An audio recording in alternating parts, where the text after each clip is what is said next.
Cuando dice grad, y aquí los...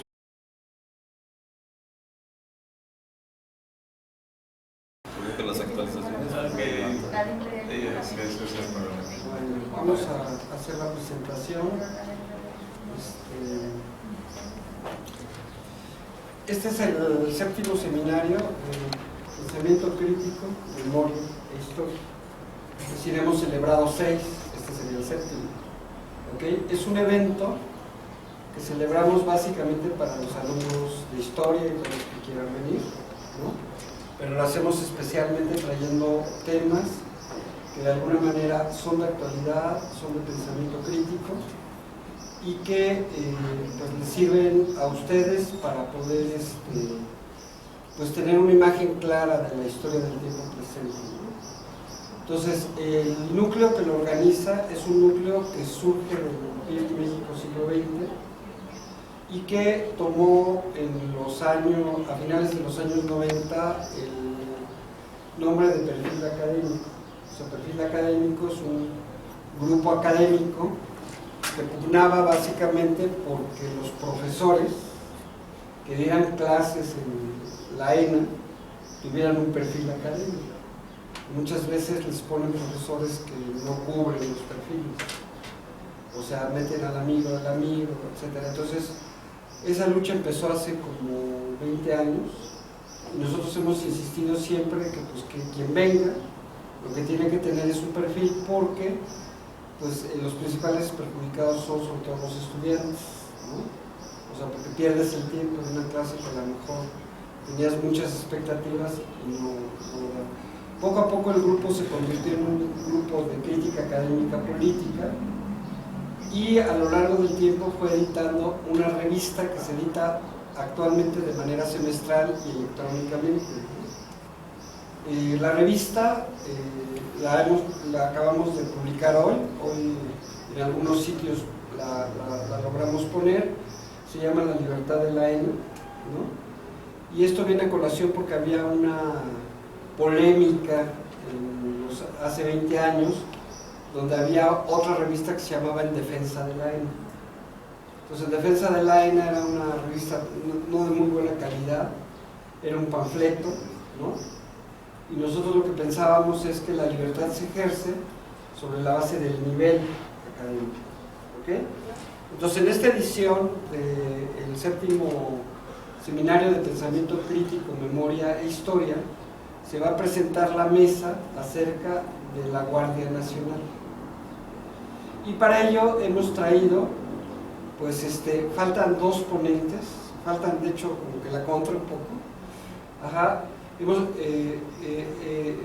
Pedimos 4 ponentes, 2 ponentes son compañeros que militaron aquí en un grupo que se llamaba Morena, con H al final, que era el grupo básico, el núcleo básico que se formó para Morena, ¿no? Algunos de ellos ya no están en Morena incluso, y lo que han hecho es siguen estudiando, es decir, me parece que Arcadio hizo la maestría y luego el doctorado, y en el caso de Luis Aldebarán, pues es un chico así muy, digamos, inquieto, y él pues ha venido trabajando sobre todo de manera política, entonces era muy importante que estuvieran, esperemos que lleguen.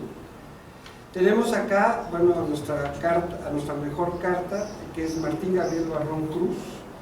Él es historiador y criminólogo, profesor investigador del Instituto Nacional de Ciencias Penales, tiene SNI 1 y además ha sido un crítico fuerte de la Guardia Nacional. O sea, pues tiene una visión, digamos, que contrasta o contrastaría dentro de la mesa. También quiero decirles que Martín Barrón es compañero de nosotros, salió de aquí de la ENA en los años 80, era compañero acá de aulas, ¿no? Junto con nosotros, así como ahorita están ustedes, o sea, estudiando, nosotros nos veíamos, ¿verdad? Sí, en el patio nos encontraron, y luego más adelante me lo encontré también dando clases, ¿no? O sea, tuvimos clases en educación media, y pues él era profesor de historia también, hicimos incluso algunos eventos, ¿no? Porque siempre hemos sido así como muy inquietos, ¿no? Bien, Él es de los años 80, de las generaciones de los años 80, y es actualmente doctor criminalista, ¿no? Del lado acá derecho tenemos el gusto también de presentar a José Manuel Armenta Muñoz. Él es un egresado del taller, es un alumno muy brillante. Actualmente está haciendo el posgrado de Historia en Historia en la escuela y se ha dedicado a cosas de seguridad pública, sobre todo, ¿no? Es un estudiante pues, que tiene una trayectoria muy particular porque él llegó de la policía. Él es policía, es instructor de policías, es de los que les enseña cómo someterlo. Se metió a la escuela y pues acá sufrió toda una transformación porque de venir de la policía, pues obviamente se empezó a sumergir dentro de la escuela y hacia finales de la carrera pues ya eras otro, ¿eh? Ya eras sigue trabajando, probablemente se va a jubilar allá en la policía, pero es un enano de corazón, ya no, digamos, no es así una persona, pero su tesis la hizo sobre una historia de la Secretaría de Seguridad Pública y actualmente sigues trabajando en esos temas. Violencia y seguridad pública. Sí. Violencia y seguridad pública es un tema cercano porque yo también trabajo con violencia, entonces valga la presentación, démosle la palabra primero a Martín Barrón y posteriormente le vamos a dar a José Manuel. Bueno, buenos días. Yo no sé por qué están hasta allá, si tienen la mesa, yo me siento solo aquí. Pero bueno, es ya cuestión de ustedes, ¿no? No sé por qué los alumnos tienen esa cuestión de aislarse, de alejarse, en lugar de hay tanto espacio que podríamos ser más cercanos. Pero bueno, antes que nada agradezco al doctor Arturo Alonso la invitación. De hace un par de meses que empezamos con esto. Y bueno, obviamente el tema, uno de los temas del actual gobierno y que estaba puesto en la mesa, pues es el de la Guardia Nacional. Sí. Sin embargo, yo empecé a trabajar este tema desde el año 1995, cuando nadie hablaba en este país de esta cosa que se llama Guardia Nacional. ¿Sí? En el 2015 publiqué este libro que se llama Alternativa a la Seguridad, Gendarmería o Guardia Nacional, que es la portada que ustedes tienen en la pantalla, donde la mitad del libro es propiamente mi análisis, mi reflexión, y la segunda parte, porque bueno, de repente pareciera que en este país tenemos que sustentar muchas cosas a pesar de ser historiadores de carrera y que tus fuentes y tus conocimientos casi se van a poner en duda, ¿no? Entonces, la segunda parte son una serie de anexos donde vienen la ley orgánica, donde vienen reglamentos, donde vienen inclusive una serie de fichas catalográficas. Una tesis de licenciatura de hace años aquí en la Escuela de Antropología eran con 120 fichas catalográficas. Con eso era suficiente, con un estudio introductorio era suficiente para titularse. El catálogo son 623 fichas y no es todo lo que tengo. ¿Sí? O sea, hay más. O sea que con esto yo me hubiera titulado 6 veces en la ENA. O sea, así de sencillo, ¿no? Entonces, bueno, el libro, y me voy a parar para irme a aquel lado para poder leer. Pues bueno, yo no le puse un título propiamente a la conferencia, sino simplemente voy a hablar de lo que es la Guardia Nacional y de algunas reflexiones que quiero compartir con ustedes. En primera instancia, quiero compartir estas 6 apreciaciones que están ahí. Hemos visto, como dice el primer punto, que la criminalidad, sí, digamos, se ha incrementado. Eso no podemos discutirlo, ¿no? Hay un incremento en la delincuencia y en la parte de la violencia. En segunda instancia, podemos ver ahí que dice que se han formado estadísticas basadas en números estadísticos y bueno, la estadística en este país es una mentira absoluta, ¿no? Sobre todo en el tema de seguridad pública. De hecho, el Secretariado Ejecutivo del Sistema Nacional de Seguridad Pública, que hace estadísticas sobre homicidios y otros delitos, hemos descubierto que en más o menos 6 años, 7 años, han ocultado más de 35.000 homicidios. No es una cifra menor. O sea, 35.000 homicidios era lo que había de homicidios en un año en todo el país. Homicidios dolosos y culposos. Entonces, lo hemos podido demostrar. Bueno, hemos apreciado conjeturas con tendencias de dogma, es decir, nuestros políticos, indistintamente del partido político que sea, pues nos dicen que van ganando la guerra al narcotráfico, por ejemplo.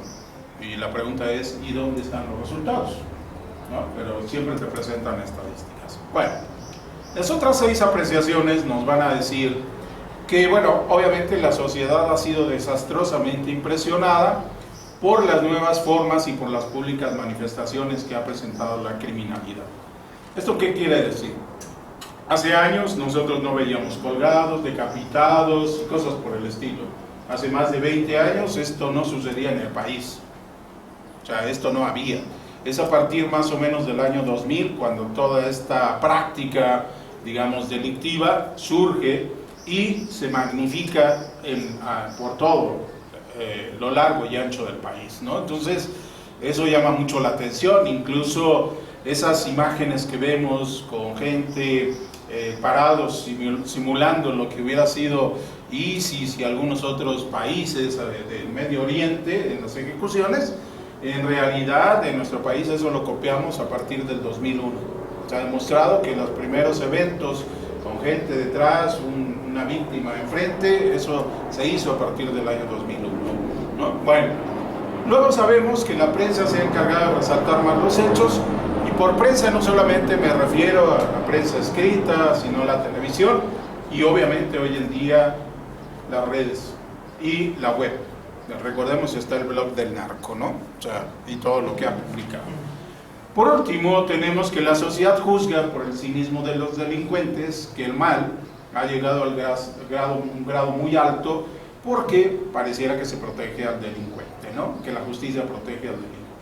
Bien. Eso también podríamos probarlo, ¿no? Estas 6 apreciaciones tienen un gran problema. Podríamos estar de acuerdo con ellas más ampliamente, menos, como quieran ustedes. El problema es que estas 6 apreciaciones, que parecen de algo novedoso o actual, no son tan actuales. Son del año de 1928. Y esas las dijo un analista llamado Casimiro Cueto.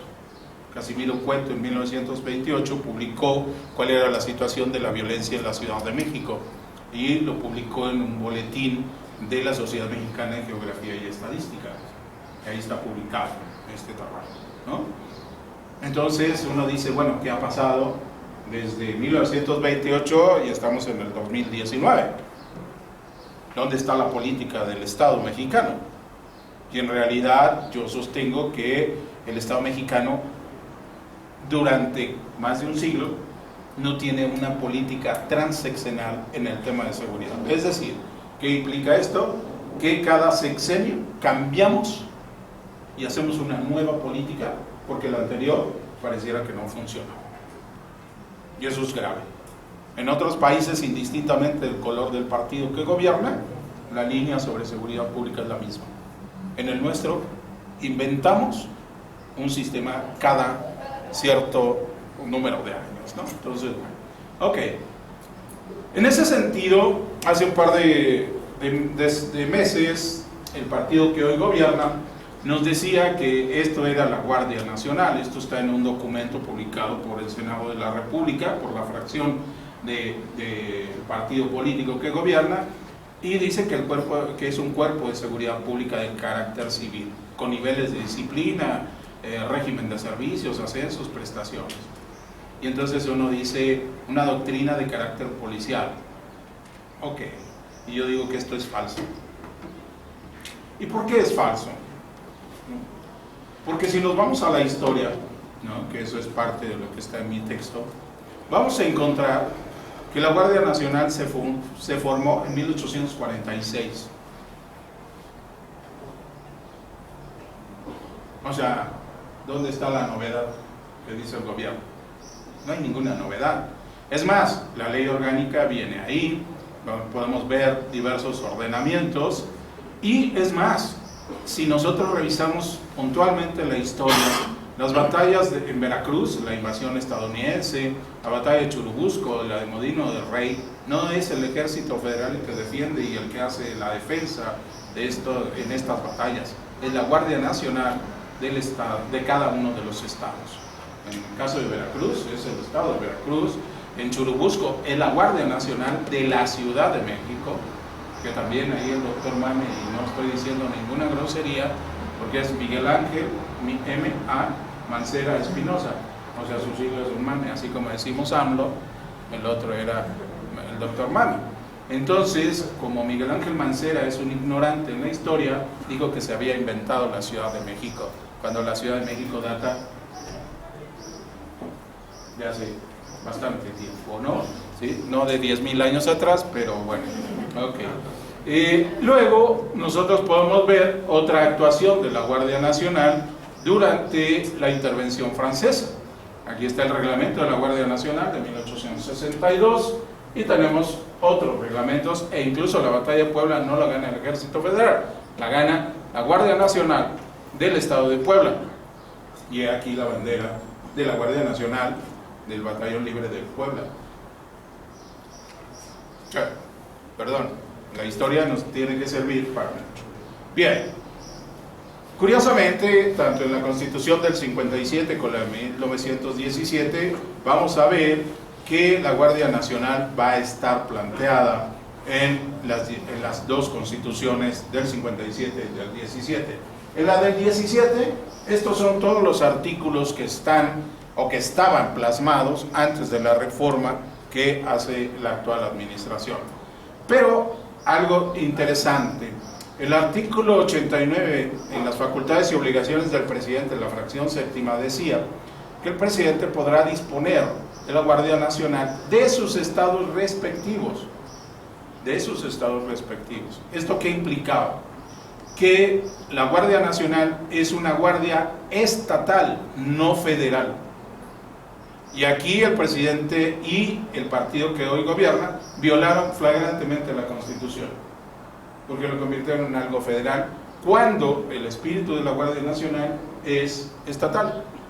Por eso estaba contemplada en 17 constituciones estatales, antes de la reforma. Entonces, nadie dice esto.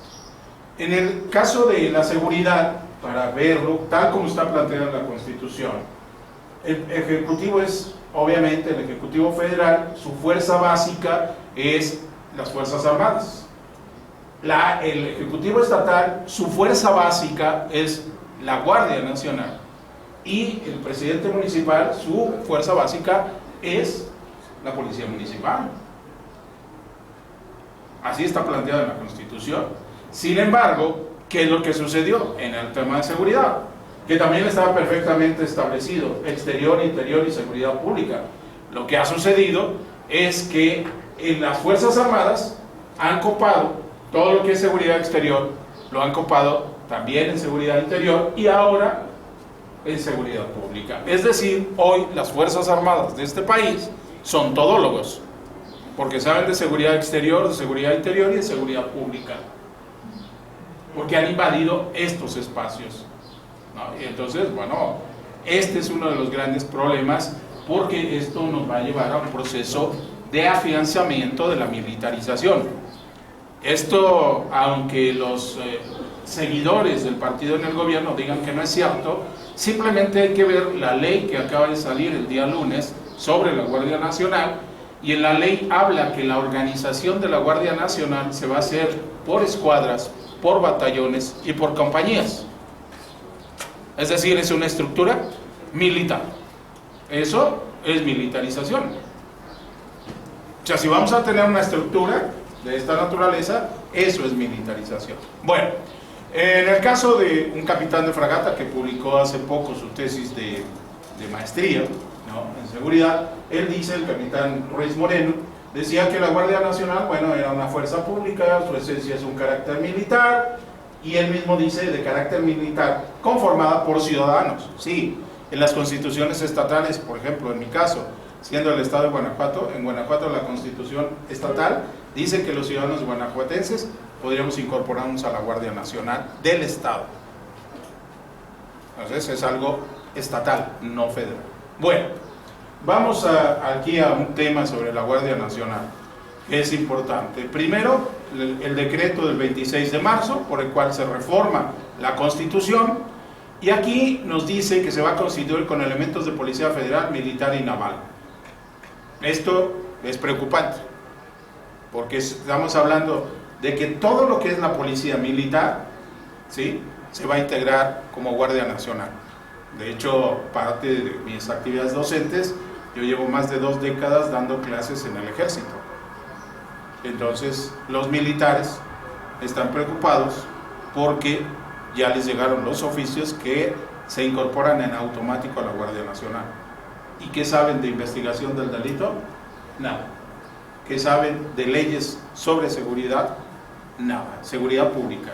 Entonces, ahí vamos a tener problemas. Bueno, dentro de las reformas y aberraciones que se hizo por parte del Congreso de la Unión y del Senado de la República, hay que decir que en esos 7 u 8 artículos que estaban planteados en la Constitución de 1917, durante 102 años, los inútiles diputados no pudieron hacer una ley orgánica. 102 años. Porque estaba establecido en la Constitución de 1917 que el Congreso debería de emitir la ley orgánica para la Guardia Nacional. Y en 102 años no pudieron hacer una ley. Y ahora con la Guardia Nacional en 2 meses hicieron todo.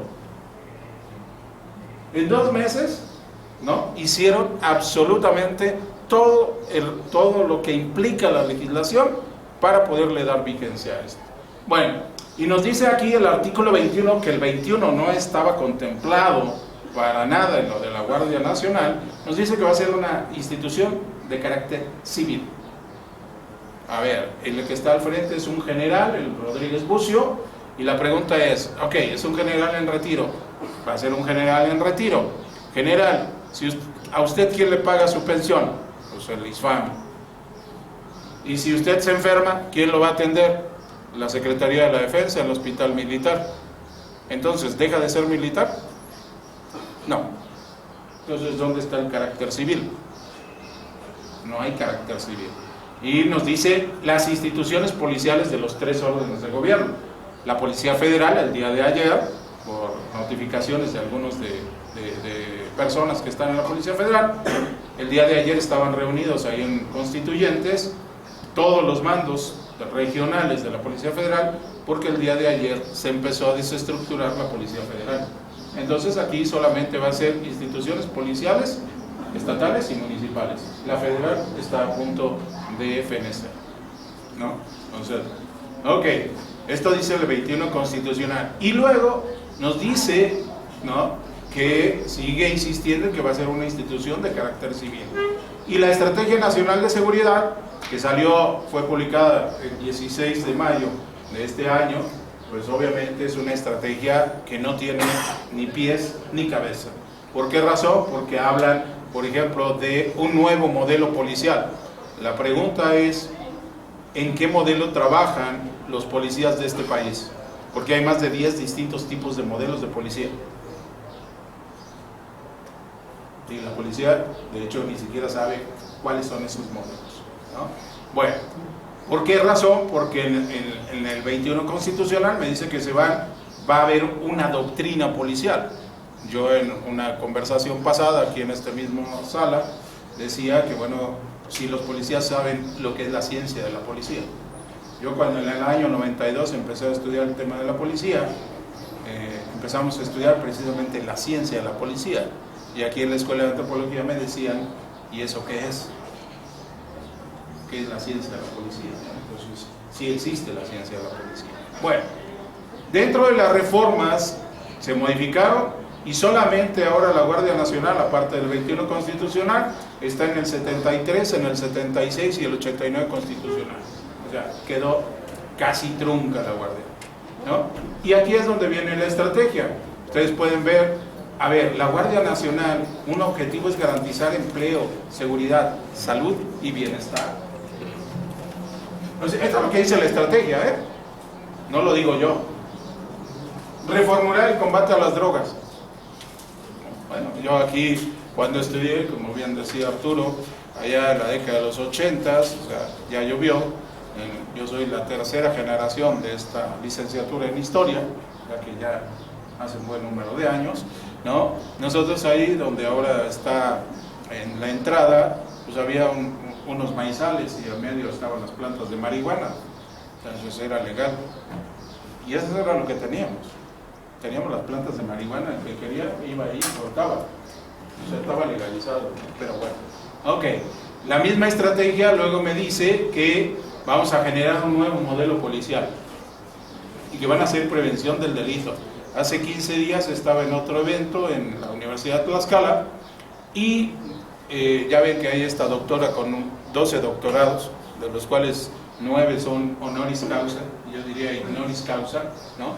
Porque la verdad le han tratado de buscar, pero no hemos encontrado nada de ella. Y lo que está proponiendo ella con un equipo de la Universidad Autónoma de Hidalgo es crear un algoritmo matemático para hacer labores de prevención. Esa es la propuesta de la doctora Patricia Trujillo. Generar un algoritmo matemático para comportamientos humanos. Entonces, bueno, ok, y dicho por los que están en la consultoría con ella, ¿eh? Entonces, bueno, ok. Tráfico de armas, bueno, es otro problema. En fin, de lo que ha dado el gobierno federal, nos dicen que la Guardia Nacional se va a conformar con 50,000 elementos, ¿no? Y que se van a ir integrando de manera paulatina. Aquí hay alguna fórmula. Marina va a dar 6,337 elementos, la defensa más de 14,000 y faltan los policías federales. Y hay un problema. La Policía Federal no toda va a pasar a la Guardia Nacional. Solo van a pasar alrededor de 15,000 elementos. El resto, más de 25,000, van a la calle. ¿Y a dónde se van a integrar? Bueno, ok, y ahí está el subtotal para llegar a los 50,000. Pero hay otras versiones dichas por el propio gobierno federal que van a ser 50,000, 80,000 y al final del sexenio la Guardia Nacional va a llegar a más de 120,000 elementos. Entonces, bueno, ok, entonces tenemos ahí una serie de cosas que ponen que van a educarlos y adiestrarlos, y en la ley que acaba de salir dicen que ahora les van a dar axiología a los policías. Oh my God. A los guardias nacionales van a recibir axiología. No sé qué les van a dar, pero bueno. Ok. Nada más para que vean, y tratando de hacer una alquimia, que esto es muy curioso en este país, si nosotros vemos, son 50,000, 80,000 o 120,000 efectivos. Y este país se va a dividir en 266 coordinaciones. Si fueran 50,000 efectivos, a cada coordinación le va a tocar 188 elementos. Con esos 188 elementos, si vemos la ley que acaba de salir el día lunes de esta semana, dice que la Guardia Nacional va a hacer labores de prevención, va a hacer labores de investigación, va a hacer labores de inteligencia, va a hacer labores aduaneras. 188 personas para hacer todo eso. ¿Y qué no van a descansar? ¿Van a ser 24 por 24, 12 por 24 o cada 8 horas? No lo sabemos. O sea, si nosotros dividimos 80,000, ¿no?, entre las 266 coordinaciones, aproximadamente son 300 elementos. Y si fueran los 120,000, nos quedan 450 elementos. ¿Es factible hacer esto? Para hacer todas estas labores. O sea, pensemos nada más numéricamente. O sea, esto es verdaderamente imposible, ¿no? Bueno, curiosamente, la Guardia Nacional, ¿no?, es un modelo que propiamente pues ya se asemeja a otros modelos que hemos tenido en el país. En primera instancia, ese modelo lo tuvimos cuando Ernesto Zedillo creó la Secretaría del Sistema Nacional de Seguridad Pública, funda la Policía Federal Preventiva, que fue integrada con Policía Militar, con la Policía de Inmigración, con la Policía de Aduanas y la Policía Federal de Caminos. Y ya sabemos el resultado de esto. Esto es en el año 96. Luego Vicente Fox crea la Secretaría de Seguridad Pública y el titular porque esa secretaría se la crearon ex profeso a Alejandro Gertz Manero, el hoy fiscal federal, que venía del PRI, luego pasó al PAN y ahora es Morena. O sea, perdón, como que no me queda claro dónde está su ADN partidista, ¿no? Bueno, luego Felipe Calderón creó su nuevo modelo policial. ¿De qué nos hablaba la estrategia? De un nuevo modelo policial. O sea, 10 años después cambiamos de modelo policial. La policía británica, desde que se creó a mediados del siglo XIX hasta la fecha, no ha cambiado su modelo. La policía francesa tampoco. La policía española tampoco. Y nosotros cada 6 años inventamos un nuevo modelo. ¿Sí? Bueno. Y obviamente sabemos las consecuencias de poner a García Luna al frente de la Policía Federal, ¿no? Peña Nieto, pues deciden regresar a la Secretaría, la desaparecen y obviamente crean su famosa división de Gendarmería, que desde 2014, 2015 que yo dije que iba a ser un fracaso. Los que crearon la Gendarmería me dijeron que yo era muy alarmista y que eso iba a funcionar. Yo les dije que cuando acabara el sexenio, el nuevo presidente podía llegar y quitar eso, y es lo que va a suceder. Y hoy tenemos esto, ¿no? Bueno, todo esto nos va a llevar a la militarización. ¿Por qué razón? ¿Por qué se recurre a los militares? Porque los militares simplemente obedecen, no hay discusión. No hay discusión. Obviamente también hay un cambio en las misiones militares. Hay algo que yo decía hace tiempo, hay un sociólogo de las Fuerzas Armadas estadounidenses, Morris Janowitz, en un libro que se llama El Soldado Profesional, al final del mismo dice que las Fuerzas Armadas que constantemente se están preparando para la guerra, pero que jamás entran en combate, tienden a convertirse en fuerzas de policía. Esto lo dijo en 1963 en su libro. Y ese era lo que ellos estaban viendo. Y parece ser que en el caso mexicano lo estamos viendo con las Fuerzas Armadas. ¿Contra qué ejército han combatido en el último siglo y medio? Contra ninguno. Entonces, ¿para qué los queremos? Tenemos más de 220,000 efectivos en el ejército. ¿Para qué los queremos? Sería la pregunta. Bueno. Hoy las Fuerzas Armadas de muchos países, bueno, están integradas en misiones internacionales, en la ONU, y bueno, un cambio que sí es importante es en las relaciones cívico-militares. En México, hoy en día los militares parece ser que han logrado posicionarse por encima de las autoridades civiles del país, ¿no? ¿Por qué razón? Porque hoy los militares tienen mayor presencia en diversas actividades de seguridad, ¿no? El problema de traer militares a seguridad es que el impacto que tienen es muy mediático y está constreñido a un solo momento, nada más. Cuando ellos se quedan, y eso está demostrado por ejemplo en Ciudad Juárez, se genera más violencia. En Michoacán se demostró que la presencia militar establecida genera más violencia, ¿no? Entonces, bueno. En la parte parcial solamente interviene sobre algunas actividades delictivas, no hay un impacto. En la estrategia del descabezamiento que yo llamo, que implementó el gobierno de Felipe Calderón, que es matar o detener a los principales líderes de algún grupo delictivo, no da resultado. Lo único que sucede es que si matas o detienes a un líder, el grupo se fracciona. De hecho, después de haber 7 grandes cárteles que siguen funcionando, hoy hay, según los últimos datos dados por el anterior Comisionado Nacional de Seguridad, hay más de 400 subgrupos en todo el país. Entonces, ¿contra quién combaten? Está difícil. Ineficiente porque no sabemos cuánto es el costo-beneficio, ¿no? Bueno, el problema es que estamos metiendo el tema del idioma de la guerra al tema de la seguridad pública. Los militares están preparados para la guerra, no para detener a un ciudadano. El militar, su adiestramiento es para matar. El policía no está adiestrado para matar, sino para detener a un ciudadano. y eso no lo entendemos, no lo queremos entender. Un militar te va a disparar a matar, no te va a disparar a incapacitarte, y tampoco te va a someter. Por eso lo que estamos viendo en muchos operativos es ejecuciones extrajudiciales. Esto es lo que se avecina.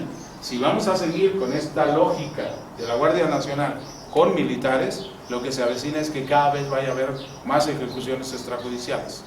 Lo que sucedió el fin de semana en Michoacán es una excepción, que los militares no hayan disparado. Porque si no, imagínense la masacre que hubiera sido. Eso hubiera terminado en una masacre. Y entonces, ¿por qué no cuestionamos esto? Todo el mundo ahora los ve como pobrecitos militares, los sometieron. No. También los militares, habría que ver cuál era su actuación en esa región y cuáles era la clase quizá de abusos, que llegó un momento en que la población se une y les marca un alto. No hay que verlos solamente como pobrecitos, hay que ver el contexto en donde estaban, hay que ver los antecedentes de qué hicieron. O sea, no es casualidad solamente que la población se subleve. Con cuidado hay que tomar las cosas. Bueno, y obviamente la incorporación va en detrimento de la fortaleza de la policía civil. Llevamos más de 2 décadas intentando hacer una policía de carácter civil y no se ha logrado. O sea, no se ha logrado por esa injerencia militar. Yo lo decía hace tiempo, no aquí mismo, yo decía que en algunos estados y en algunas academias al policía se le da orden cerrado, es decir, marchar. Yo para qué demonios quiero que sepa marchar un policía o un ministerio público. ¿Para qué quiero un ministerio público que sepa marchar? Si no sabe integrar una carpeta de investigación, si no sabe investigar el delito. O sea, me interesa más que tenga las herramientas técnicas para investigar, no para marchar. Entonces, ¿por qué se da todo esto? Bueno, crisis económicas y políticas, eso ha sido un recurrente en nuestro país. La incapacidad de las instituciones. Puede ser que las instituciones sean incapaces, o puede ser que hagamos a las instituciones incapaces. Estas son dos cosas. Hay una incapacidad, ¿no?, de las instituciones, pero también podemos hacer que la institución sea incapaz, ¿no? Bueno, factores no estatales y obviamente también una recomposición de la clase gobernante, y eso es lo que tenemos en nuestro país. O sea, estos 4 factores permiten y hacen que la presencia militar sea cada día más fuerte. Otros autores, ¿no?, un chileno, Hugo Fruling, dice que bueno, tenemos un problema, ¿no?, por la influencia militar en las organizaciones policiales, ¿no? Entonces, bueno, también hay conflictos al nivel de los militares, ¿no? Entonces hay diversas alternativas. ¿Hacia dónde vamos? ¿Al despeñadero o vamos a ir siguiendo dando vueltas, ¿no? ¿Cuál es el problema? Fíjense, aquí vemos una línea del tiempo, dice 88 años de historia protegiendo a México. No, esto no es mío, es de la propia Policía Federal. ¿Y qué pasó? La Policía Federal, como dije, ¿no?, cuando se crea la Policía Federal Preventiva, estos son los cuerpos, ¿no? Y aquí está, se crea la Policía Federal de Caminos. Y aquí se crea la Policía Federal, pero les falta el año 96, cuando se crea la Policía Federal Preventiva, ¿no? Pero curiosamente la Policía Federal dice que ahora tiene más de 90 años. Pero ¿qué fecha están tomando? Están tomando una fecha de la Policía Federal de Caminos. Y la Policía Federal de Caminos en este país ya no existe. Entonces, ¿dónde está la historia? La mayoría están estudiando historia, ¿verdad? Estas son las mentiras que a veces cuentan las propias instituciones sobre su historia. Esto no es cierto, es una gran mentira. Bueno, los modelos, ya tuvimos el de Gendarmería, nada más para que se den cuenta. Capacitar 5,000 elementos en 2014 costó 4,500 millones de pesos. 5,000 elementos, ese es el costo. Y todo lo que se invirtió en la Gendarmería del 14 al 17 son 20,000 millones. ¿Cuánto nos va a costar la Gendarmería? La Guardia Nacional. Porque no hay instalaciones.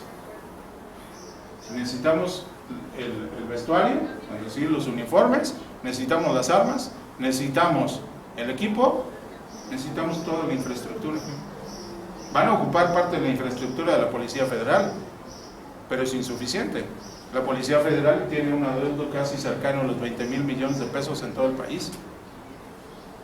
Está en crisis la Policía Federal. Deben, además, los policías federales se instalaban en hoteles y uno de los grandes problemas es que no paga la Policía Federal. Entonces, de los hoteles los han corrido.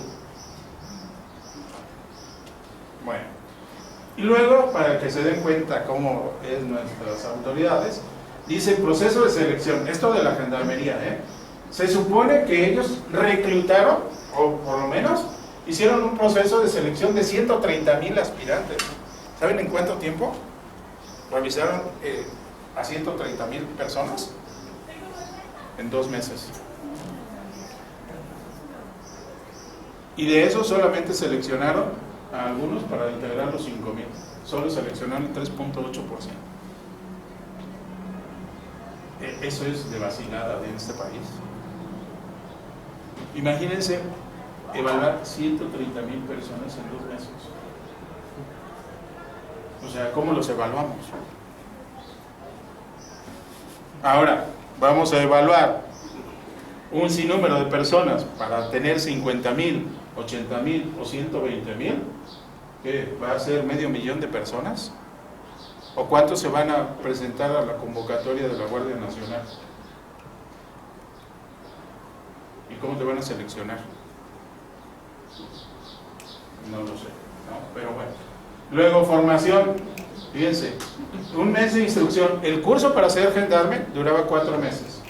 1 mes completo para aprender a marchar. O sea que se reduce a 3. Y si ustedes dividen las 1,422 horas entre 21 días, porque son 21 días laborales de cada mes, son 63 días laborales. Entre las 1,422 horas, les va a dar que casi las 24 horas del día tenían que estar recibiendo clase para que pudieran ser las horas. Es alucinante lo que vemos en este país, ¿no? Bueno, esos son los uniformes, con esto casi termino, ¿no? Aquí cuando nos presentaban a la gendarmería, si ustedes ven los uniformes, ¿no? Ahora los de la Guardia Nacional, pues, yo tengo mi gorrita esa, que esa gorrita es de la Policía Urbana de Barcelona, ¿no? O sea, porque ese es el tocado, el que tienen los 2 elementos de acá, es de la Policía Urbana de Barcelona. O sea, estamos copiando modelos. Y además yo les decía que si ponen un uniforme blanco con ese camuflaje, es como tiro al blanco. En un ambiente urbano eso está mal. O sea, hasta en eso estábamos mal, ¿no? Bueno, aquí estaban posando, pues sí, está bien, ¿no? Posado estaba bien. De repente me recordaba al oso yo y cosas así. Entonces, bueno, y aquí la Guardia Nacional, pues, y esto así es de fácil. Yo les digo que lo único que vamos a hacer es disfrazar a un militar como Guardia Nacional o como gendarmería. No hay más. Es simplemente cambiarle el uniforme, ¿no? Pero bueno, ¿sí? Pues así estamos, de caricatura. Bueno, ok. Obviamente, bueno, esto es parte de lo que yo he analizado. No me detuve en la parte histórica, por supuesto, eso ya nada más quería reflexionarlo, pero yo lo que veo a la luz de lo que salió ya en la ley, que salió el día lunes, que ya no pude incorporar por otras razones, pero la ley trae lo que contempla seguridad pública, seguridad interior y seguridad nacional. Toda la discusión el año pasado sobre la ley de seguridad interior, que fue rechazada en la Suprema Corte de Justicia, a final de cuentas queda plasmada de alguna u otra forma en la nueva ley, ¿no? Por ejemplo, la Guardia Nacional va a poder, de acuerdo a la ley, va a poder hacer intervenciones telefónicas sin necesidad de orden judicial. O sea que si vienen aquí a la ENA, pues, no sé qué vaya a pasar. No hay teléfono. Porque obviamente la gendarmería va a tener múltiples atribuciones, de acuerdo a la ley, que no necesariamente tienen que pasar por el Ministerio Público.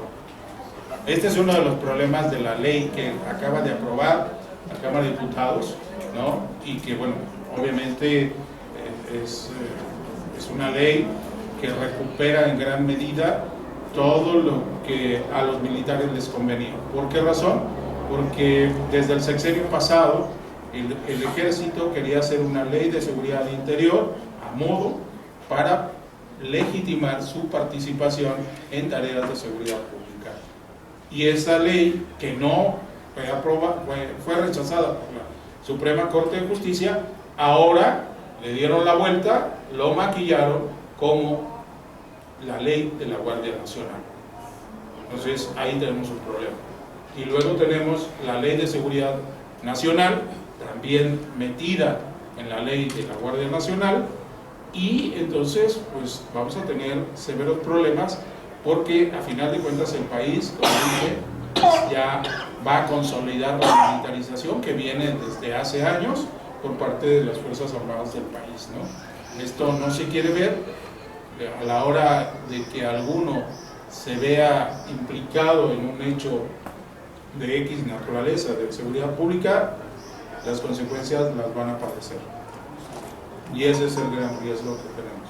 Yo aquí, en la década de los 80, cuando tocábamos algún tema o políticamente había algo que oliera militarización, la escuela se rebelaba, y hoy en día no pasa nada, ¿no? Entonces, bueno, con eso termino. Muchas gracias.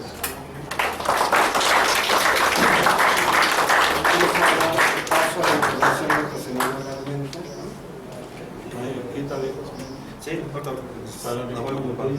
bueno, si lo que nos presentó el doctor llega a parecer triste, desalentador, presentándonos una realidad que tenemos en la cara, lo que les voy a presentar ahorita no sé qué tanto nos vaya a dar otro golpe bajo todavía, porque es sumamente relacionado.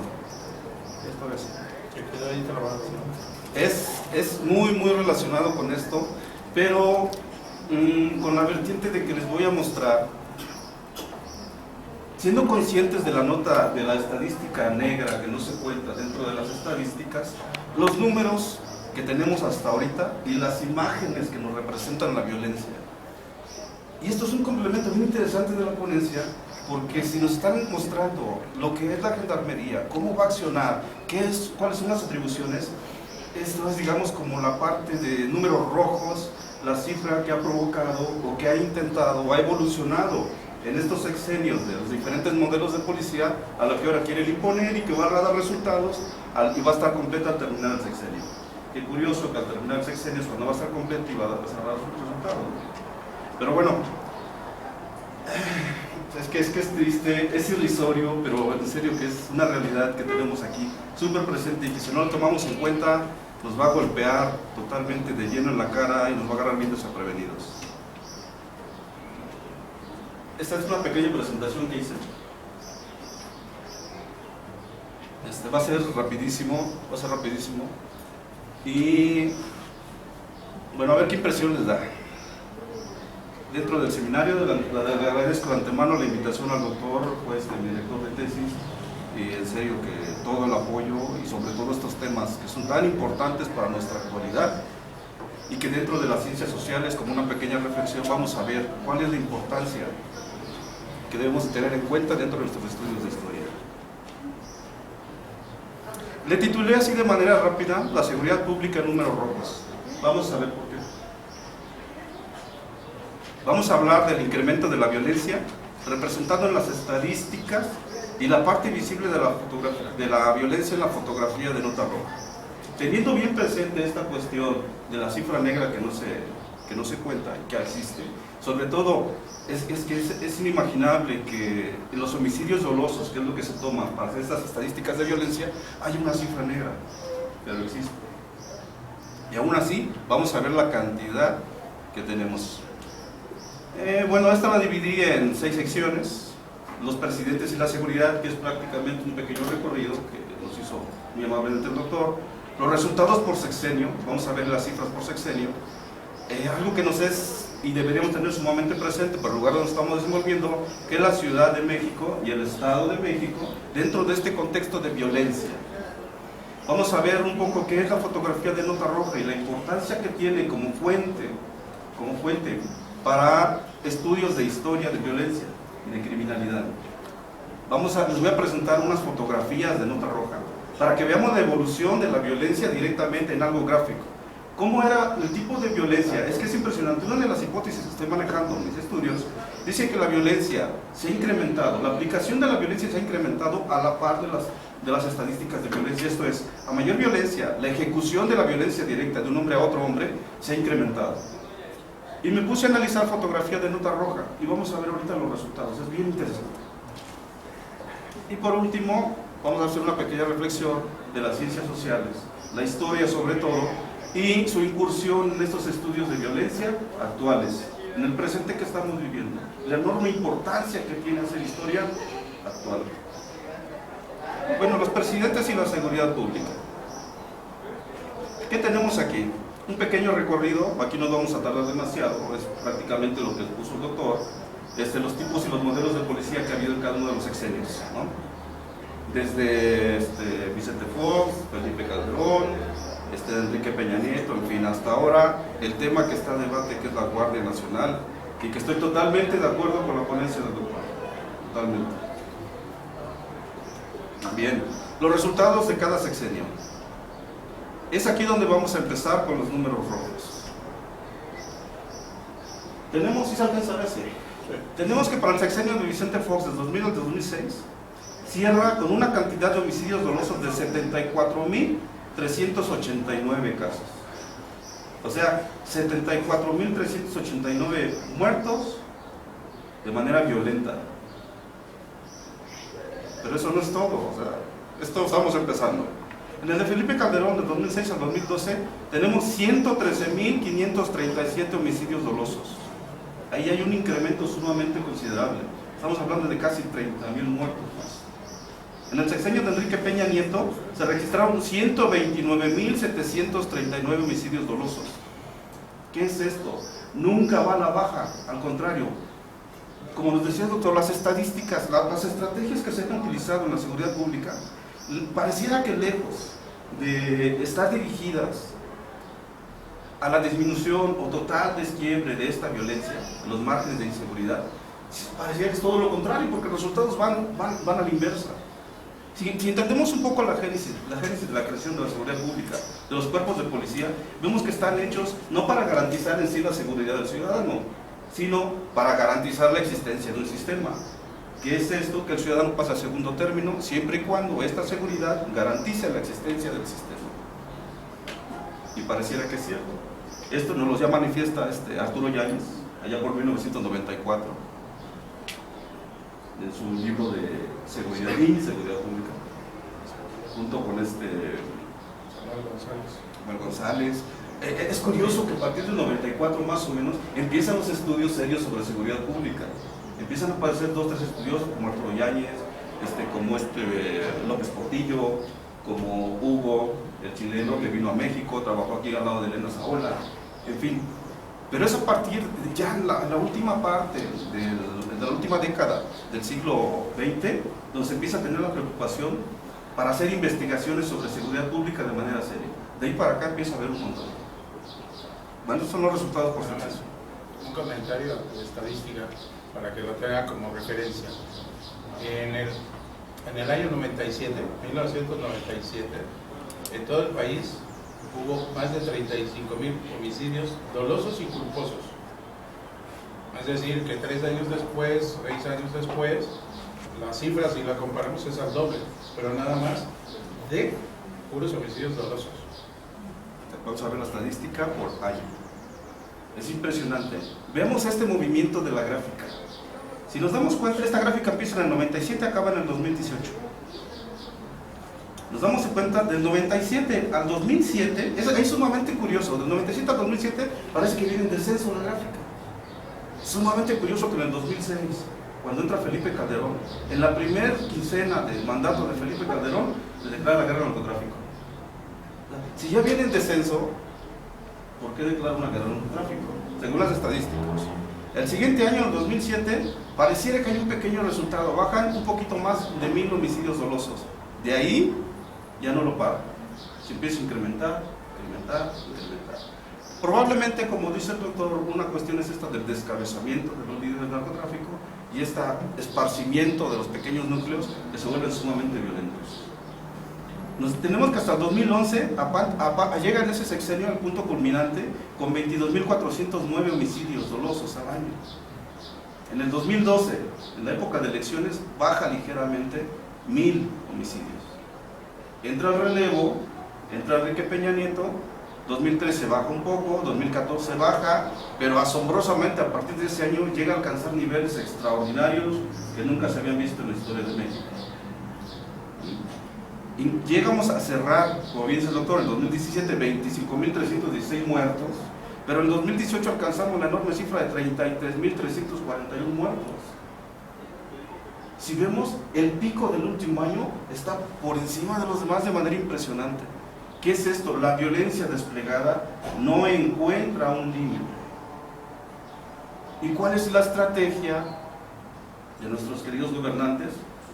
Ya vimos que únicamente están disfrazando, reciclando y mandando a la calle a elementos sin la preparación adecuada, con la visión y estrategia de formación que nada tiene que ver en un contexto de esta naturaleza. Por lo tanto, están destinados al fracaso. Vamos a hacer aquí algo bien interesante, algo que me llamó muchísimo la atención cuando empecé a descargar las estadísticas. La Ciudad de México y el Estado de México dentro de este contexto de violencia, porque aquí es donde nos empeñamos nosotros, donde vivimos y donde diariamente estamos conviviendo.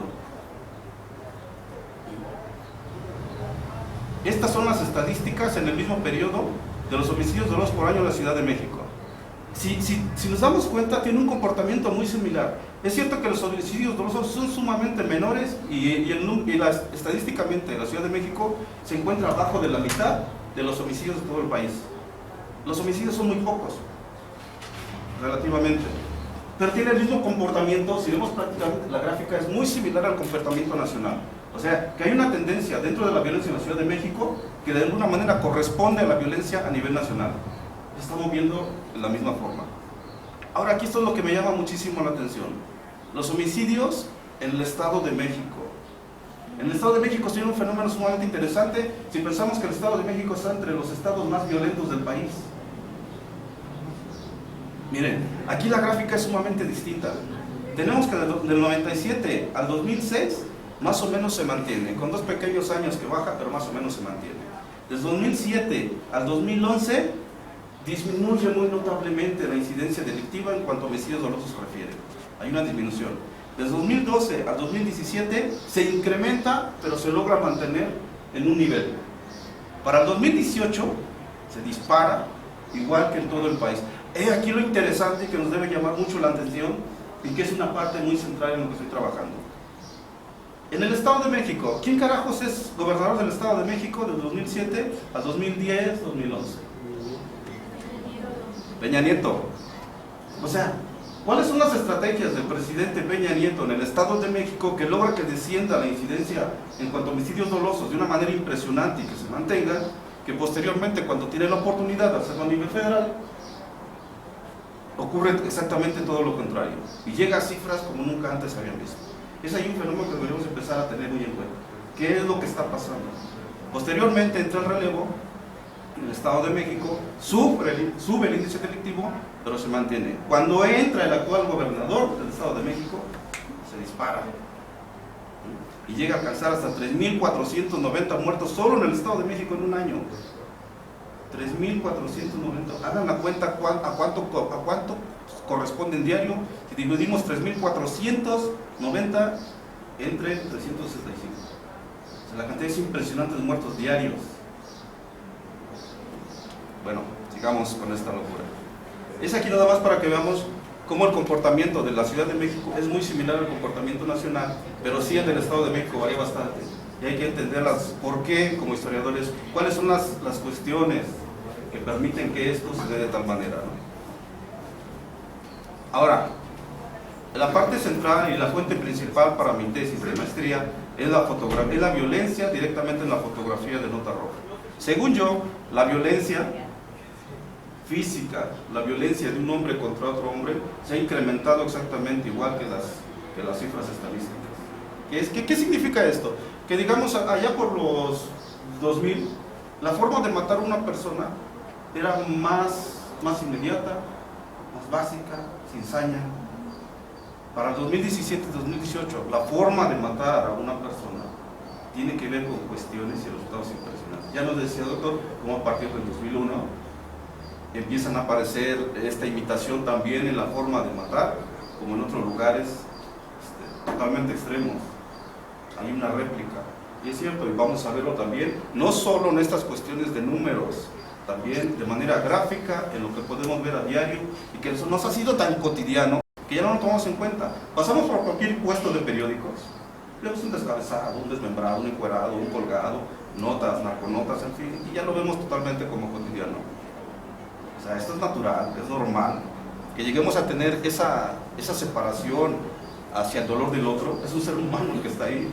Probablemente no lo conozco, no me importa, ¿no? De eso se ha encargado parte del sistema. Pero está ahí, y es un ser humano. O sea, ¿a qué grado hemos llegado de que me duele más que maten un perrito o un gato a que maten a otro ser humano?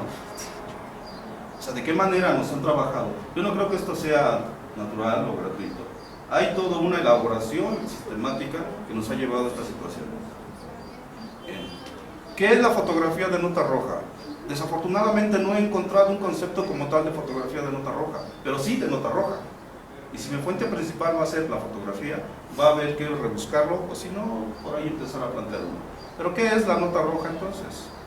Bueno, Fernanda Melchor nos dice que nos referimos al género periodístico, por medio del cual se da a conocer públicamente hechos relacionados con algún tipo de violencia, así de manera muy sencilla. La nota roja son todas aquellas que tienen que ver con violencia, con accidentes, donde haya afectados humanos directamente de manera fatal.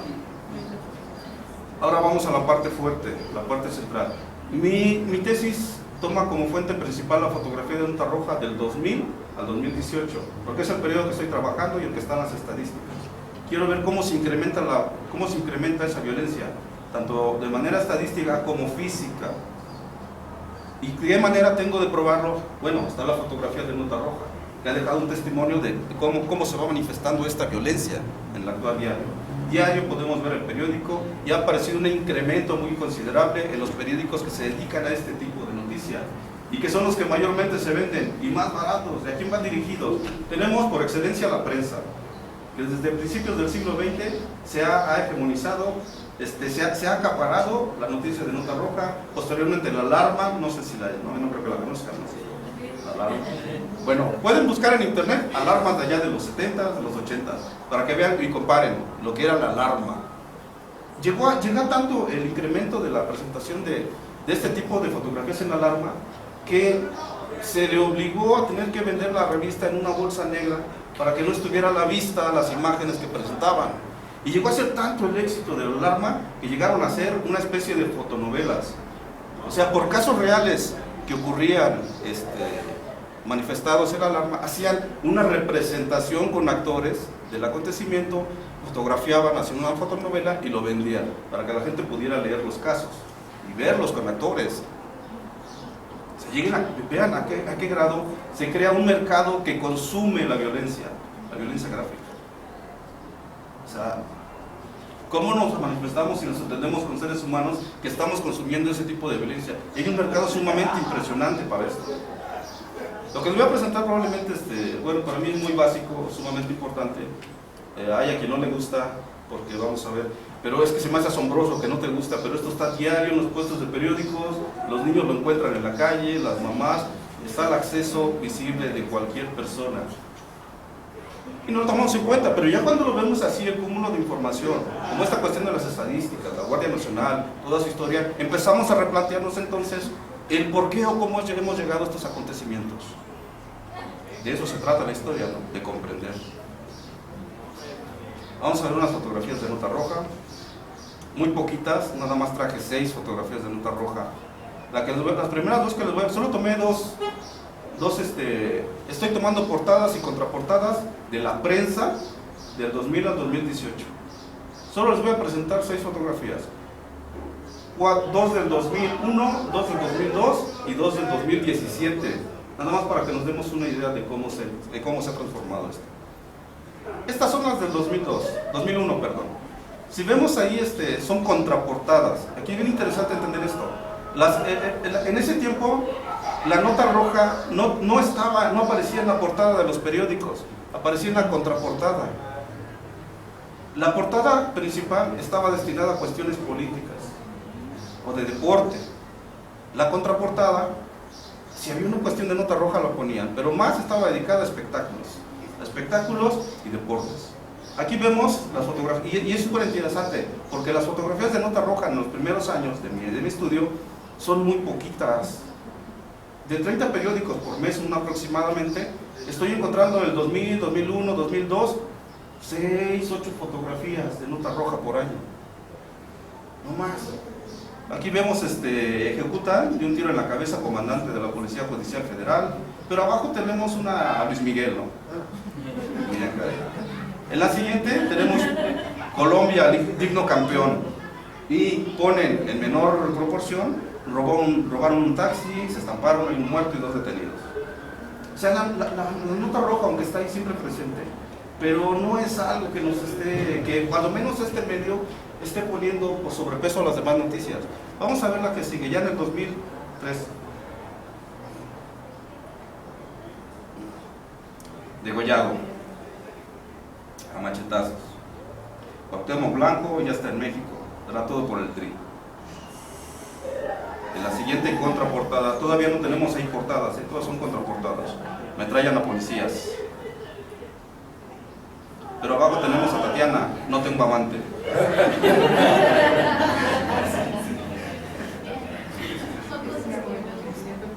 Pero es sumamente curioso que en esta época ocurre la bronca de Gloria Trevi. Años, fuera de cotorreo, años, mínimo son 3 años, 4 años. Gloria Trevi está siempre presente en las noticias, siempre presente. Podría ser ya una historia de Gloria Trevi nada más con lo que he hecho. Es impresionante, es increíble. Pero bueno, ahora vamos a comparar estos dos años, 2002 y 2003, con el 2017, y vamos a ver de qué manera cambió la violencia, y esto va a sustentar parte de mi argumento.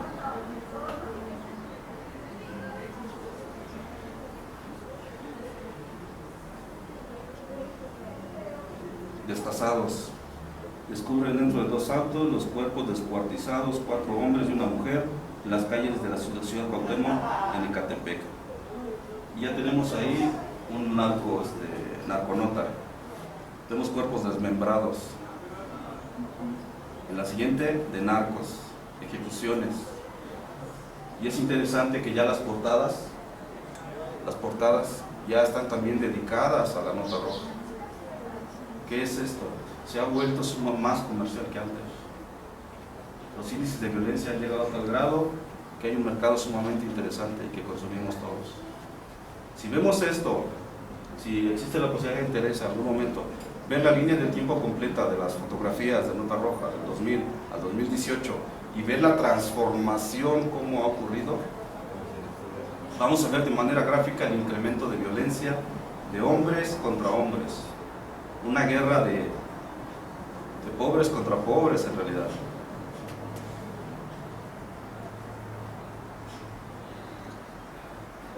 Bueno, no les quiero traer más porque sí están muy... Las ciencias sociales y la violencia, es aquí donde he tenido un pleito muy interesante. ¿Por qué las ciencias sociales, en especial la historia, no se encarga de estudiar cuestiones actuales? Tenemos una gran riqueza de temas para estudiar la violencia, tenemos la educación, tenemos el desempleo, tenemos una infinidad importantísima de temas que deben ser explorados desde la historia para poder entender en una gráfica temporal cómo es que hemos llegado hasta estas instancias y por qué no en algún momento poder ayudar o poder explicar cómo carajos, a través de un método científicamente elaborado, de un estudio bien estructurado, que nos ha llevado a entender el momento actual que estamos viviendo y que nos pueda dar una explicación de por qué hemos llegado a esto y una posible solución o intentar ayudar en la elaboración de soluciones al problema. La historia en especial casi no se ha encargado de estas cuestiones, de una historia actual. Estamos bien encasillados en cuestiones, y es súper interesante, ¿no? La colonia, en fin, es padrísimo, como cultura general, nos ayuda a entender muchas cosas. Pero estamos viviendo en una época que exige, los momentos actuales exigen que las ciencias sociales se encarguen de explicar el qué es lo que estamos viviendo. Si tenemos en cuenta que historiadores sumamente importantes como Hobsbawm, como en fin, autores que hemos leído, respondieron teóricamente y con trabajos a su contexto que les tocó vivir en su momento, ¿qué están haciendo los historiadores de la ahorita, de la hora, para entender y para responder al contexto que les está tocando vivir? ¿Qué estamos haciendo y por qué no lo hacemos? Es una invitación, a no todos nos gusta, pero es sumamente importante que estudiemos esto y lo podamos desarrollar. Esto es en gran parte lo que nos ha traído a desarrollar este sistema, nuevo modelo policial de la Guardia Nacional. Sumamente importante que entiendan esto. ¿Saben qué? Vayan a internet, descárguense las leyes que van a regir el actuar de la Guardia Nacional, que son 3 básicamente. La ley de la Guardia Nacional, donde explica cuáles son las obligaciones de la Guardia Nacional, cuáles son las sanciones de la Guardia Nacional. Es sumamente interesante los cambios y por qué se modificó la Constitución para ser aprobada.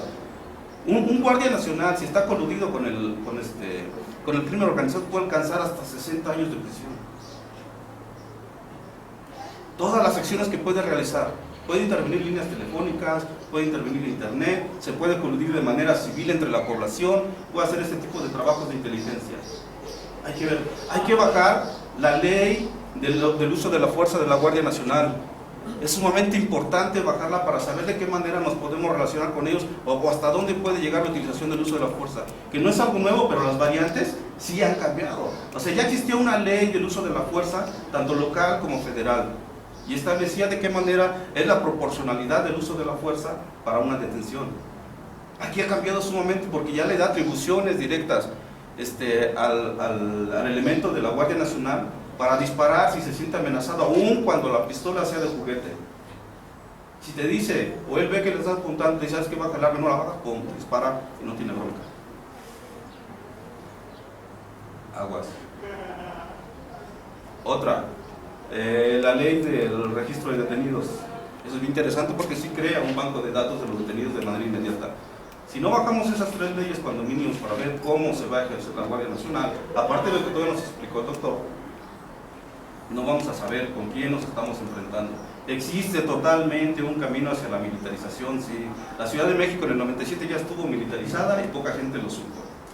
Sacaron a todos los policías, los llevaron al campo militar, bajaron a militares, los vistieron de policías y estuvieron en la calle. ¿Y qué fue lo que ocurrió? Un hecho que probablemente no les es tan reciente, en el mismo 97, los jóvenes desaparecidos de la Buenos Aires que levanta el ejército en ese momento en funciones y van a aparecer en las minas de allá de Iztapalapa. No hay detenidos militares, si hay detenidos policías del Distrito Federal de lo que en ese momento era el Grupo Zorros y el Grupo Jaguares, y están en el Reclusorio Oriente. Militares no hubo. ¿Y quién era en ese momento el director de Seguridad Pública de la Ciudad de México? Salgado Cordero, que era un militar retirado, le dieron las funciones de Seguridad Pública, él trajo a los militares a la Ciudad de México, al distrito de policías, y ocurrieron una serie más. Es más, si hablan con policías viejos que les tocó vivir, les cuentan cómo para no ir tan lejos, la mentalidad del militar es extremadamente diferente a la actuación que debe tener el policía. Nos contaban los viejos, ¿saben qué? Cerraban la calle, hay un incendio, tenemos lesionados. Al militar le decían, cierra esta calle y nadie pasa. Se paraba en medio y nadie pasa. Llegaba la ambulancia, oye, me urge pasar, nadie pasa. Necesito pasar, nadie pasa. A mí me dieron la orden que nadie pasa y nadie pasa. Mira, traigo una ambulancia, nadie pasa, y cortaban cartucho.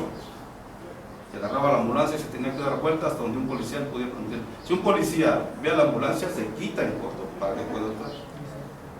Es un pequeño ejemplo de cómo funciona la mentalidad de ambos. No tiene unas finalidades sumamente diferentes, el ejército y la policía. Si hacemos una policía con este tipo de pensamiento militar, los resultados van a ser catastróficos y van a ir totalmente al despeñadero. ¿Sí?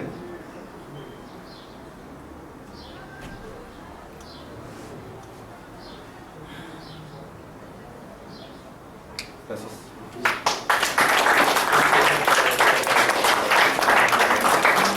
Vamos a abrir una ronda de preguntas, pero quisiera pedirles a los ponentes dos cosas, o sea, porque va como gordo, vamos, ustedes tienen que ir a clases, ¿no? Bien, la primera es hacia el final, pues al final de las preguntas, o sea, quisiera que lo dejáramos por el final, para el cierre. Es, número uno de los problemas de generar leyes es que a veces no sabemos para quién trabajamos. O sea, las instituciones pueden cambiar de gobiernos y pueden prolongarse. Podemos decir, bueno, probablemente este gobierno no las vaya a utilizar así de esa manera, pero ¿qué pasa si hay, por ejemplo, un viraje muy fuerte a la derecha? Ese es uno de los problemas. O que desde este gobierno se empiece a utilizar esa ley o las leyes de una manera represiva. Esa sería así la primera de las cosas que me gustaría que lo dijeran, ¿no? Y el segundo, que es yo creo que muy importante, es, bueno, ya aquí vimos lo que no funciona, ¿no? Cuando uno habla de Guardia Nacional, en general uno piensa en la Guardia Nacional, por ejemplo, norteamericana. Y la Guardia Nacional americana sale a detener, por ejemplo, los motines, Los Ángeles, etc. Para la gente que ha estado, digamos, en Europa, se ve una clara diferencia entre las policías. Por ejemplo, en España hay una policía federal, son como de azul, ¿no? De azul clarito son las policías locales, y hay una guardia, una especie como de guardia nacional, que es la guardia civil, ¿no? Que esos son como, parecen mucho militares, o sea, por lo menos en la manera, etcétera, etcétera, etcétera, y está el ejército, ¿no? Donde ha dado resultado el problema del combate al crimen, ¿qué es lo que se ha hecho? Para, digamos, contrastar con lo que se está haciendo. Pero antes de contestar eso, vamos a abrir una ronda de preguntas para el público y pues para que ustedes también puedan atender las dudas. ¿Preguntas que quieran hacer ustedes? A ver, allá. Segundo expositor, no recuerdo su nombre, tocó al final una parte que me llamó la atención sobre la mentalidad del extranjero. Hay alguna rama específica que se dedique al estudio de la mentalidad y comportamiento del militar fuera de, digamos, después de su vida militar. Vamos a hacer una batería, vamos a hacer varias. A ver, ¿quién más? ¿No hay? A ver. Pues no es tanto un, bueno, puedo plantearlo como pregunta, pero no sé si nos pudieran platicar un poco sobre los rifles de asalto ilegales que, por ejemplo, en el caso de Yotzinapa fueron utilizados, que son estos rifles G36, que tengo entendido son rifles de alto impacto y bajo normativas internacionales no se podían vender, por ejemplo, a Guerrero, que en los peritajes de las balas y de los rifles usados estaban las municiones tales. No sé si podrían contarnos un poco. Ajá. ¿Alguien más? ¿No? A ver. Aquí y luego allá. Sí, Gabriel. Yo quisiera saber cómo van las cifras en lo que va del sexenio de AMLO en cuanto a homicidios. Sí, Julio. Bueno, viendo que la Guardia Nacional es un sistema federal y nacional que organiza todo, ¿qué se sabe sobre la comunicación que hay que va a haber entre la Guardia Nacional y, por ejemplo, la CIA o los Estados Unidos, con la inteligencia secreta de Estados Unidos? qué relación habría.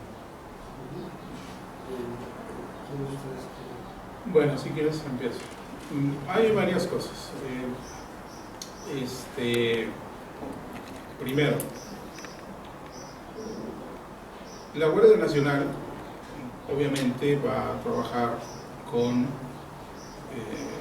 aunque no lo quiera el presidente, con los organismos estadounidenses, aunque él ha dicho que la iniciativa Mérida ya no va a funcionar.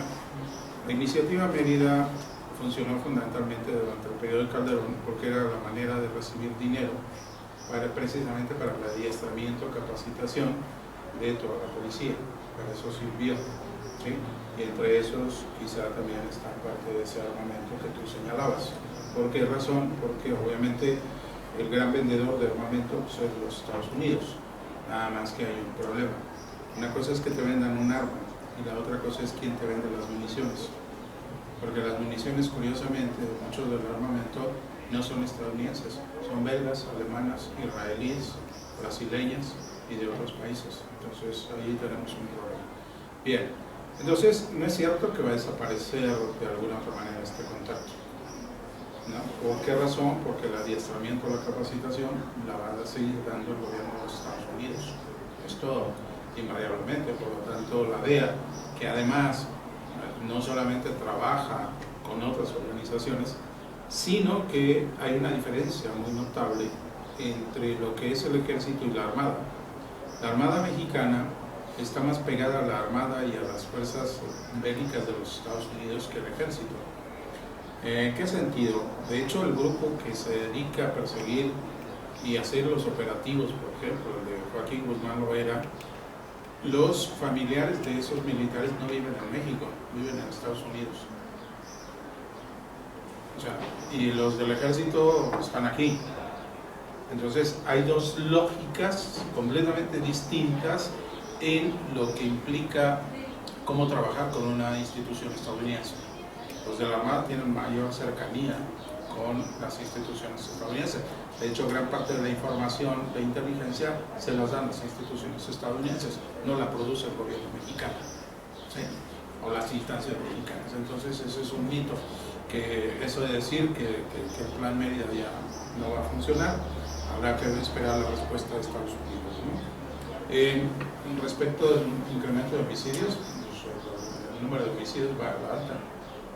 O sea, si bien ponía José Manuel un poco la atención en el número de homicidios del sexenio de Peña Nieto, ahorita lo que se ha dicho que fue febrero y marzo, sobre todo, son los 2 meses por encima de todo lo que sucedió con Peña Nieto. O sea, el número de homicidios es mayor al que se suscitó en los primeros años y sobre todo en los primeros meses, en los 3 meses de los sexenios del sexenio de Peña Nieto, ¿no? Entonces, comparativamente es significativo, ¿no?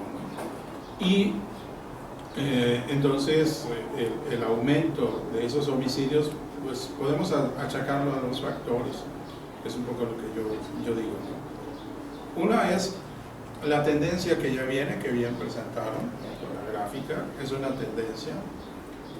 Esa tendencia, para que baje, tiene que empezar a bajar, ¿no?, cuando hay acuerdos después del cambio de gobierno. Eso está demostrado. Cuando hay un cambio de gobierno, sea municipal, estatal o ámbito federal, entonces hay un aumento, porque viene una tendencia al alza. Después, como que se estabiliza, ¿no? ¿Por qué razón? Porque los secretarios de seguridad pública y los encargados de la seguridad pública necesariamente llegan a acuerdos con la delincuencia, protegen a algún grupo y ese grupo es el que se encarga de alguna otra manera en cierta zona de contener ese tipo de violencia, ¿no? El problema que tenemos también, y en parte comparto la opinión, ¿no?, de que el ejercicio de la violencia que estamos teniendo en el momento actual, pues nada tiene que ver con el ejercicio de la violencia hace años. Y entonces, ¿por qué razón? Porque no tenemos, el gobierno está empeñado en ver el fenómeno como un solo, como un ente único. Sin embargo, ese ente tiene varios factores. Yo he hablado en otro libro que se llama Violencia y Seguridad, en que hay que generar escenarios, Hay delincuentes que matan delincuentes. Hay delincuentes, primer escenario. Segundo escenario, delincuentes contra la autoridad. Se mata autoridades en ese mismo escenario porque están coludidas. Se mata autoridades porque están trabajando, porque están haciendo su trabajo. Y en el tercer ejemplo es ahora autoridades que matan delincuentes. Ejecuciones extrajudiciales. Y esto yo lo decía desde hace tiempo. Y luego tenemos delincuentes contra la sociedad. El evento del 2008, las granadas en Michoacán y otras cosas, es un reflejo. Pero algo que estamos viendo desde el punto de vista criminológico, ¿no? Y que parte del último posición, y esa es mi preocupación. Ustedes vieron, yo soy historiador y criminólogo, yo hago criminología histórica, algo que en historia no existe, ni en criminología existe. Es decir, es aplicar el método de la historia en la criminología. Y de hecho, en abril de este año, en Europa, hubo un evento sobre criminología histórica.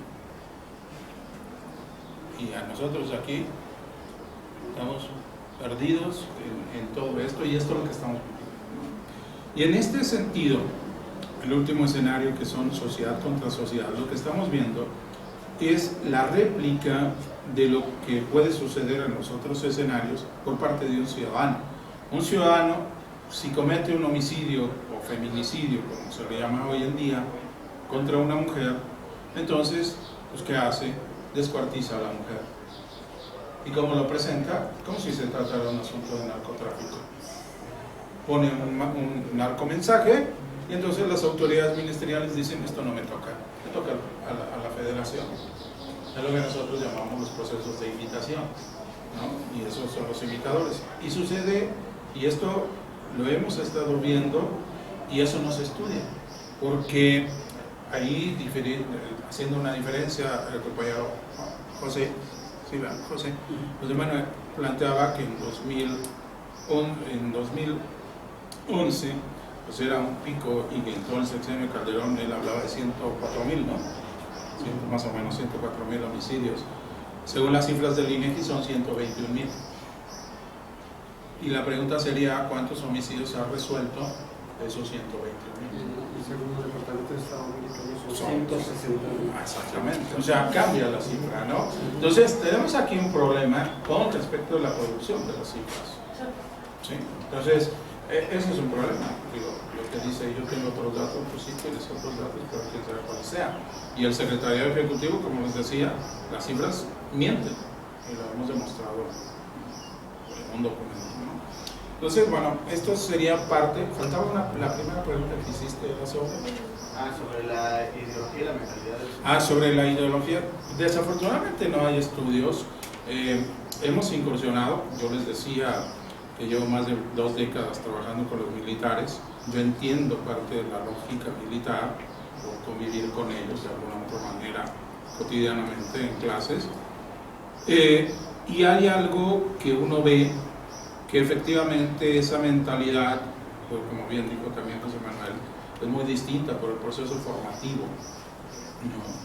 Y ese proceso formativo que sufren en el colegio militar o en la escuela naval les da una identidad, y aun y cuando estén en contra de las decisiones de los generales, la acatan, la cumplen, ¿no? Y nosotros, con un estudio que hizo mi asistente ahí en el instituto, él trataba de mostrar cuál era la percepción de los militares en su tesis de maestría. ¿Cuál era la percepción de los militares en los enfrentamientos al narcotráfico?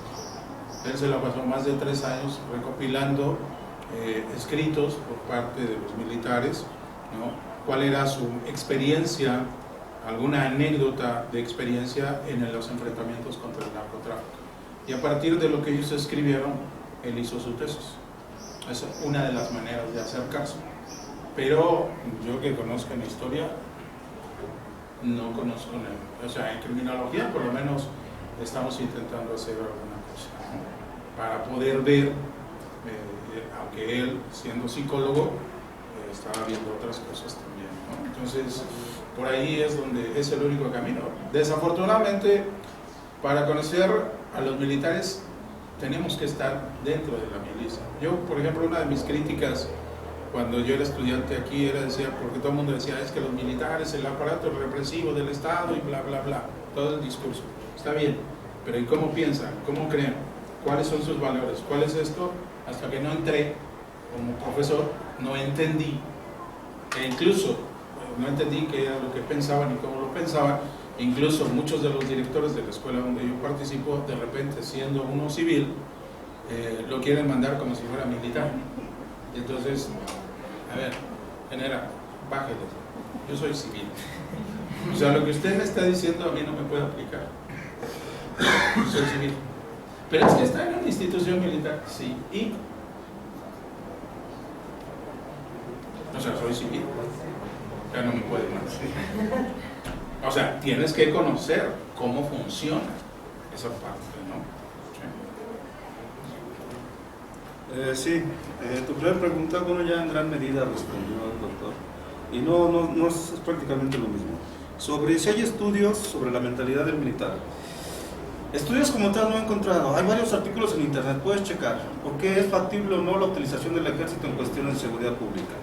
Ahí te explica, te esbozan algunas formas de cómo piensa el militar y cómo debe de actuar como un policía. Algo muy interesante. La finalidad del ejército, como bien dice el doctor, del militar, es matar. Es la defensa de la nación. Él está entrenado para matar, para obedecer las órdenes tal cual se le dice. Como dice, puedo no estar de acuerdo, sin embargo tienes que obedecer. El ejemplo que te ponía del cuate que cierra la calle. A mí me ordenaron que no pase nadie y no pasa nadie, ¿vale? Porque es la orden que tengo. El policía tiene otra cuestión muy diferente. Tiene que accionar de manera inmediata para responder de acuerdo a la circunstancia que debe resolver en ese instante. ¿Con quién me estoy entrevistando? ¿Qué es lo que quiere? ¿Qué va a hacer? ¿Cómo? Y resolverlo. El militar no. Si el militar le dice, ¿sabes qué? Cachetealo, va y lo cachetea, ya no importa más. O sea, sí hay cuestiones bien interesantes. Hay unos articulillos por ahí. Algo muy serio que haya yo encontrado, la verdad no. Pero desde ahí, desde la misma finalidad del militar y la finalidad de una policía, te empiezas a dar cuenta de la enorme diferencia que hay entre uno y otro. Por eso, donde se han militarizado los estados, como Michoacán o con el norte, la cantidad de violencia es impresionante. Porque ya no solo hay un enfrentamiento con la delincuencia organizada, con el narcotráfico, sino también con los militares. O sea, y esto deja totalmente fuera del escenario. Pareciera que no se toma en cuenta a la sociedad civil dentro de ese escenario de violencia. Es sumamente interesante y que debemos de estudiar de tanto. Los rifles que se utilizaron en Ayotzinapa, sí, no recuerdo, creo que era una fabricación alemana, israelí, no me acuerdo, alemana, que no estaba permitido que la policía, menos la de ese estado, utilizara ese tipo de armas. Y sin embargo, los estudios muestran que fueron utilizadas. Bueno, si tomamos en cuenta este escenario, no se sabe hasta ahorita por qué ni cómo, si no estaba utilizado. Pero al narco, a la delincuencia organizada, no creo que le interese mucho saber si es legal o no es legal traer un rifle de asalto israelí o algo así, ¿no? Los adquieren. Como bien dice Tecla, un investigador que fue profesor aquí, ¿no? de la ENA. ¿Qué puede comprar o qué tipo de armamento puede tener el gobierno que no pueda ser mejorado y superado por el narcotráfico o la delincuencia organizada? Y si tomamos en cuenta que dentro de esos argumentos de cómo se dieron las cosas, la policía trabaja en conjunto con esta delincuencia, ya te puedes dar una clara idea de cómo es que llegaron al lugar. Es una simple hipótesis, ¿no? No hay nada realmente establecido y estudiado que te diga que así fue. El hecho es que ahí están. Otra cuestión, las cifras del actual sexenio. Sí las tengo, no las traje, no recuerdo ahorita, pero como dice el doctor, eso es un hecho. Diario puedes checar en internet el Sistema Nacional de Seguridad Pública y te dice la estadística exacta. Y esto era cada mes, a partir de ese sexenio te decían, el mes de diciembre es el mes de mayor índice delictivo en toda la historia del país. Llegaba enero, el mes de enero es el mes de mayor violencia, febrero es el mes, o sea, en lo que va del sexenio, los 3-4 meses fueron los meses de mayor incidencia delictiva de manera histórica, superando a todos los demás. A Peña Nieto, que fue terrible. Otra cuestión de las estadísticas, es cierto lo que dice, por lo que decía al principio, tomando en cuenta esta cifra negra y el enorme riesgo que es trabajar con cifras, lo que les presenté es las estadísticas de la PGR que están en el Sistema Nacional de Seguridad Pública. Pueden meterse en internet, las descargan. O sea, las oficiales del país. Si asumamos que esas cifras ya son desproporcionadas, que son impresionantes, imagínense la real. Es únicamente una muestra de lo que vamos. Otra cuestión, los trabajos de la Guardia Nacional en coordinación. Eso es innegable, como dice el doctor, la cooperación va a seguir. Es una manera también de recursos hacia el país, en esta lucha que ha emprendido Estados Unidos contra el crimen organizado en Sudamérica, el Plan Mérida, en fin, eso no se va a poder. Va a haber participación de otros países, como siempre ha habido, pero principalmente Estados Unidos. Bueno, la parte que tú decías, ¿no? La parte de las leyes. Bueno, en el instituto donde yo trabajo, pues nosotros somos de alguna u otra manera, en este sexenio parece ser que no, pero nosotros asesorábamos al gobierno federal en la elaboración de leyes. De hecho, la Ley General del Sistema Nacional de Seguridad Pública del año 2009,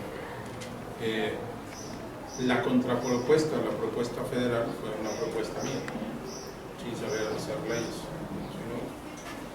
La gente que trabajaba conmigo en aquel entonces tenía todo el conocimiento para hacer una ley. Entonces la ley, más del 60% de esa ley del 2009 era una propuesta mía.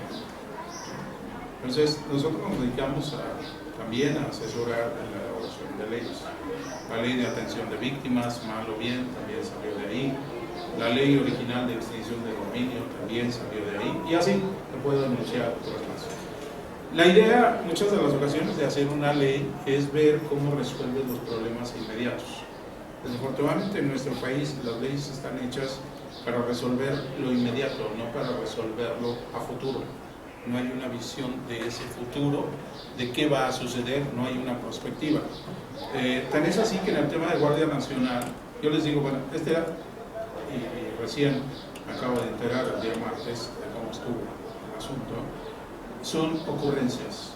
A alguien se le ocurrió decirle al presidente que la Guardia Nacional era la opción, la tomaron.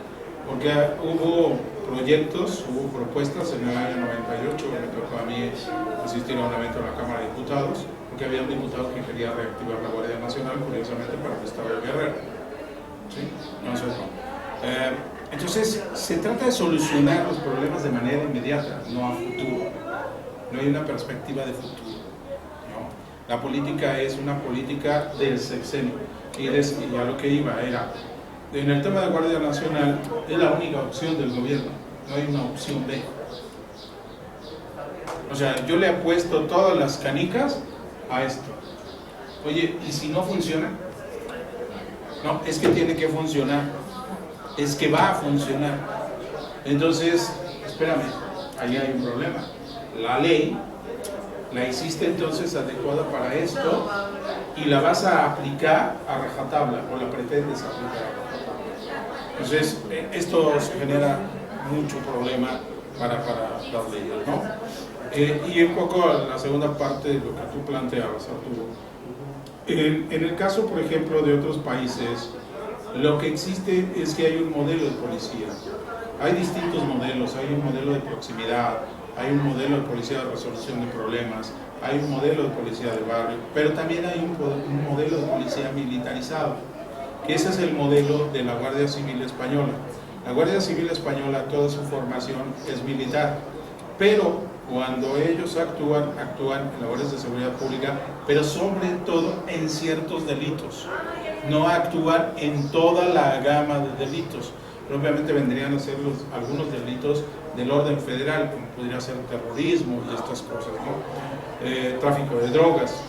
Pero cuando no hay policía, porque también la Policía Nacional Española no tiene cobertura en todo el país, entonces actúa la Guardia Civil, porque es el que, digámoslo así, como le llamaríamos en México, es el primer respondiente, es al que le toca responder, ¿no? Y existen otras policías locales, los Mossos de Escuadra en Barcelona, la Ertzaintza en el País Vasco, la Policía Floral en Navarra, etcétera, ¿no? Entonces, existen otros modelos, pero son policías locales. Y también existe una policía urbana en Barcelona, ¿no? Entonces, lo que hay que ver es qué modelo de policía estás aplicando. El caso de México es que no hay ningún modelo. O sea, no hay una idea así jurídicamente que te diga, vamos a aplicar un modelo de policía de resolución de problemas. Ajá. ¿Y eso en qué consiste? O sea, a veces yo a los alumnos los pongo a que vayan y pregunten a la policía y no saben en qué modelo trabaja. La Policía Federal tampoco sabe. Es que hacemos proximidad social. Ajá. La proximidad social, como decía Jack Green, un escritor estadounidense, pues es casi el mantra que todos en Estados Unidos se utilizó. Y en México cada gurú de la seguridad llega y le vende al presidente una idea. El sexenio pasado, quien le vendió la idea, el sexenio de Calderón, el que le vendió la idea de cómo enfrentar el narco al presidente fue Joaquín Villalobos. Joaquín Villalobos fue líder del movimiento de la guerrilla en El Salvador. Y entonces Villalobos le vende la idea de que hay que enfrentar el narcotráfico como se enfrenta la guerrilla.